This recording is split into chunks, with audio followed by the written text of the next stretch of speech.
Good morning बच्चों।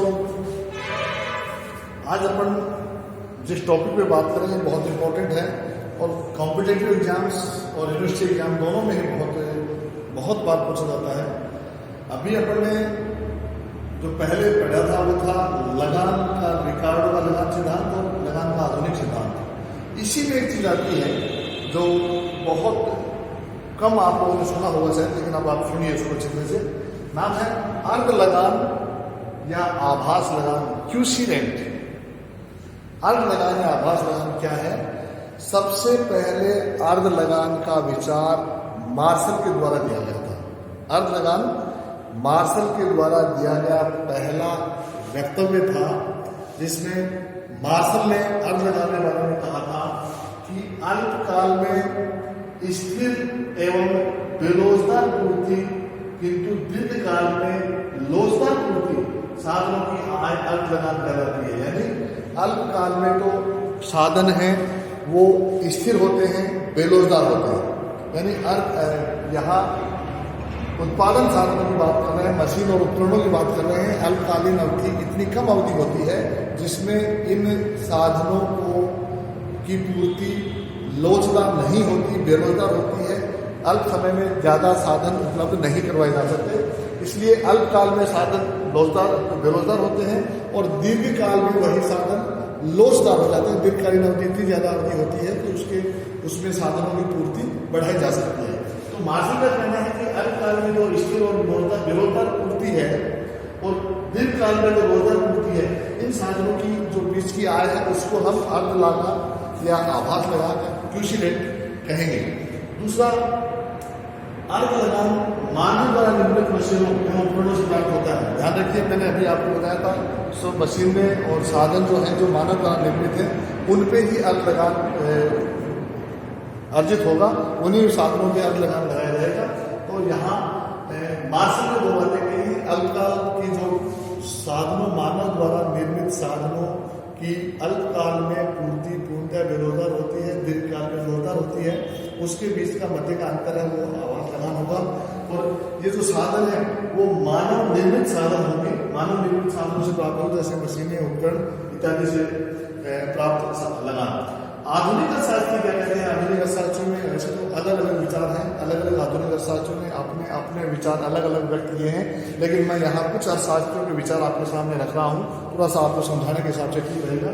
आधुनिक अर्थशास्त्री में एक क्वेश्चन ये कह रहे हैं total revenue minus total variable cost, यानी कुल आगम, कुल आय, उसमें से यदि हम टोटल वेरिएबल कॉस्ट यानी कुल परिवर्तनशील लागत घटा देंगे तो उसे हम आभास लगान या क्यूसी रेंट कहेंगे।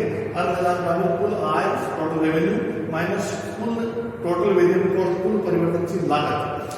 तो कुल आगम में से कुल परिवर्तनशील लागत घटा देंगे तो जो बचेगा वो लेफ्ट बीच के अनुसार आभास लगान क्यूसी रेंट होगा। दूसरा है, इसके बारे में कहा गया है अल्पकाल में अवसर लागत से ऊपर प्राप्त अधिक, यानी अवसर लागत जो अपॉर्चुनिटी कॉस्ट है, अपॉर्चुनिटी कॉस्ट से ऊपर आपको जो कुछ भी अल्पकाल में प्राप्त हो रहा है उसे हम क्यूसी रेंट आभास लगान कहेंगे। दूसरे एक अर्थशास्त्री हैं जिनका नाम है स्टोनियर तथा हेग। ये क्यूसी रेंट के बारे में कहते हैं कि टोटल रेवेन्यू यानी कुल आगम में से टोटल वेरिएबल कॉस्ट यानी कुल परिवर्तनशील लागत और शॉर्ट मेंटेनेंस कॉस्ट, ये अनुरक्षण लागते हैं, शॉर्ट अनुरक्षण लागते, इनको हटा देंगे। इसका आभास लगाना होगा कुल आय, टोटल रेवेन्यू में से कुल आय हो गई, इसमें से घटाना है कुल परिवर्तनशील लागत, टोटल वेरिएबल कॉस्ट और अल्पकालीन अनुरक्षण लागत। इन दोनों को, परिवर्तनशील लागत और मेंटेनेंस कॉस्ट को जोड़ करके कुल आय में से निकालते हैं तो उसे हम आभास लगान कहेंगे। अब आभास लगान की एक नीट क्लीन परिभाषा आपके सामने आता है, वाक्य है आभास लगान कुल आगम तथा कुल परिवर्तनशील लागत के बीच का अंतर है। बात वही निकल के आई आधुनिक अर्थशास्त्र ने जो कहा है। आभास लगान क्या है? कुल आय, उस कुल आय में से कुल परिवर्तनशील लागतों को हटा देंगे तो उसको हम आभास लगान कहेंगे। तो आधुनिक अर्थशास्त्रियों के अनुसार क्यूसी रेंट आभास लगान के बारे में निश्चित शब्द सामने आ गए कि आभास लगान कुल आगम तथा कुल परिवर्तनशील लागत के बीच का अंतर आभास लगान कहलाता है। अब पूर्ण प्रतियोगिता के अंतर्गत में एक डायग्राम मैंने आपको बनाया है, सारी मैं आपको इसकी समझा रहा हूँ, समझिए आपकी डायग्राम से समझ में आपको आ जाएगी। ये डायग्राम है, ये वाई एक्सिस है, ये शून्य, ये एक्स एक्सिस है। एक्स एक्सिस में हमने उत्पादन दे रखा है, वाई एक्सिस में हमने औसत एवं सीमांत आगम और लागत दोनों दिखाई है, रेवेन्यू भी है, average and marginal revenue and cost दोनों हमने आपको दिखा रखे हैं। अब आप इसके सामने आप समझिए, देखिए ये पूर्ण प्रतियोगिता के अंतर्गत AR और MR बराबर होती हैं, एवरेज रेवेन्यू और मार्जिनल रेवेन्यू दोनों बराबर होती हैं।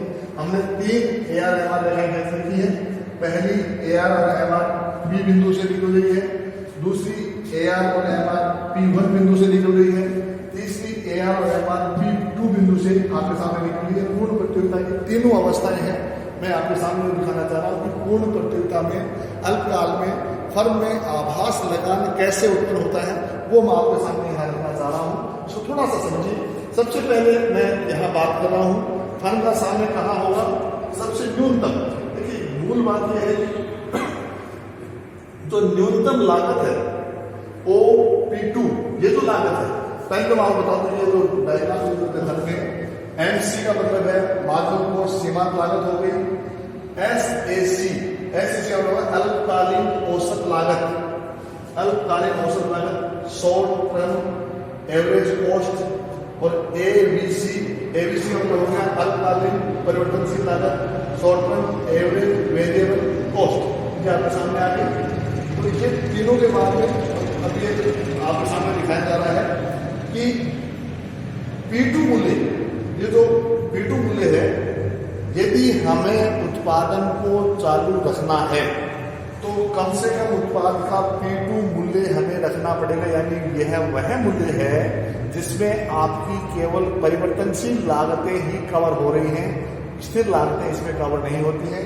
P2 कीमत पे पूर्ण प्रतियोगिता के अंतर्गत P2 जहां AR और MR है, वहां फर्म के जो परिवर्तनशील लागत है वो कवर हो जाती है, इससे ज़्यादा उसमें कवर नहीं हो पाती। और इस अवस्था में आभास लगान शून्य होगा, यानी कोई आभास लगान नहीं होगा।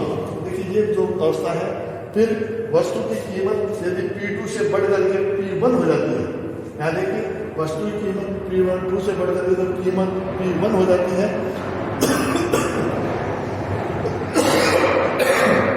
तो P1 होते ही हम देखते हैं P1 जैसे हुई तो ये सामने मार्जिनल कॉस्ट रेखा और मार्जिनल रेवेन्यू रेखा R1 बिंदु में मिल रही है। तो इसका मतलब ये हो गया, ये जो ही मांग बढ़ने पे हमने कीमत बढ़ाई तो हमारा उत्पादन OQ1 हो गया। और OQ1 उत्पादन पे हमारी जो आगम है, उत्पादन जब हमने कीमत बढ़ा करके P2 से P1 की तो उत्पादन OQ1 हुआ। इस OQ1 उत्पादन पे देखिए आप, OQ1 उत्पादन जब करते हैं तो हमारी कुल आगम क्या है, आगम हमारी ये होगी आगम OQ1 R1 P1। ये जो डायग्राम है ये हमारी आगम हो गई टोटल। और लागत हमारी क्या हो गई, ये जो एवरेज कॉस्ट यहाँ मिल रही है, लागत हमारी हो गई OQ1 S1 और T1। तो ये हमारी लागत ये है, ये लागत है और ये हमारी आगम है, ये हमारी आगम है। तो जब लागत ये हो और आगम हमारी ये हो तो हमारे पास जो बीच का आधिक्य बच गया, ये गैप हमारा आभास लगान होगा T1 S1 R1 P1। ये आधिक्य हमारा बच गया, T1 S1 R1 P1, ये हमारा आधिक्य बच गया, सामने आ गया ये। और यदि मूल्य बढ़ करके पहले हमने P2 कीमत बताई थी, P2 कीमत वह कीमत है जिसपे आभास लगान नहीं होगा। ये वह आगम है जिसपे हम हमारे केवल परिवर्तनशील खर्चे इसमें निकाल पाते हैं। इस परिवर्तनशील कीमत के निकालने के बाद यदि हमारी मांग बढ़ने से कीमत बढ़ती है तो कीमत बढ़ करके P1 हुई। P1 स्थिति में हमारा जो लगान है वो लगान P1 T1 R1 S1 हो गया। क्यों हो गया? क्योंकि ये हमारी आगम है, ये हमारी लागत है। अब P1 के बाद यदि कीमत हमारी और बढ़ जाती है, और कीमत बढ़ती है तो हम कीमत बढ़ेंगे पी हो गई। पी कीमत पे जब हम देखेंगे तो हमारी कीमत पे क्वांटिटी जो है उत्पादन वो हमने क्यू 1 से बढ़ा के क्यू कर दिया। क्यू उत्पादन होते ही हमारी जो आगम है वो हो जाएगी ओ क्यू आर पी, ये हमारा उत्पादन हो जाएगा। और उत्पादन ये होते ही इस पे हमारी जो आवाज लगान है वो हो जाएगा। कीमत बढ़ते ही हमारा आगम हो जाएगा क्यू आर पी ओ, और लागत हो जाएगी S Q S T O. और जब ये हो गया तो फिर आवाज लगान हमारा हो जाएगा टी एस आर पी, यानी ये जो है ये हमारा आवाज लगान हो जाएगा। तो ये आभास लगान जो पूर्व प्रतियोगिता में आपको बताया गया है, तो मैं एक बार पुनः आपको बता दूं कि आभास लगान की जो थ्योरी है वो सबसे पहले मार्शल ने इसके बारे में चर्चा की थी। उन्होंने अल्पकाल में मानव निर्मित जो साधन हैं उनकी पूर्णतया बेलोजदार पूर्ति और दीर्घकाल में लोजदार पूर्ति का इसमें हवाला दिया गया था। आधुनिक अर्थशास्त्री में इसके संबंध में जो सीधा सीधा बताया लगान के लिए टोटल रेवेन्यू में से टोटल वेरिएबल कॉस्ट उसमें से घटाई गई है। ये आपके सामने से बताया गया है। ये डायग्राम हमने जो बताया है आवास लगान का डायग्राम है। इसके साथ ही अर्ध लगान या आवास लगान क्यूसी रेट का ये टॉपिक यहाँ पूरा होता है। धन्यवाद।